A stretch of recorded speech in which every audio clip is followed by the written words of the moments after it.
উপসাগরীয় অঞ্চলে তৃতীয় দিনের মতো ইরানের হামলা চলার মতো কুয়েতে বেশ কয়েকটি মার্কিন যুদ্ধবিমান বিধ্বস্ত হওয়ার ঘটনা ঘটেছে।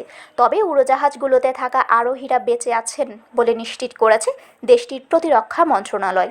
খবর বিবিসির।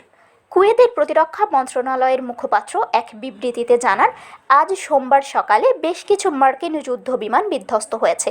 তবে বিধ্বস্ত বিমানে থাকা সমস্ত আরোহী বেঁচে আছেন।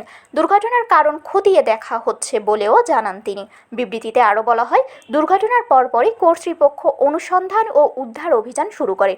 ক্রু সদস্যদের উদ্ধার করে দ্রুত চিকিৎসার জন্য হাসপাতালে স্থানান্তর করা হয়েছে।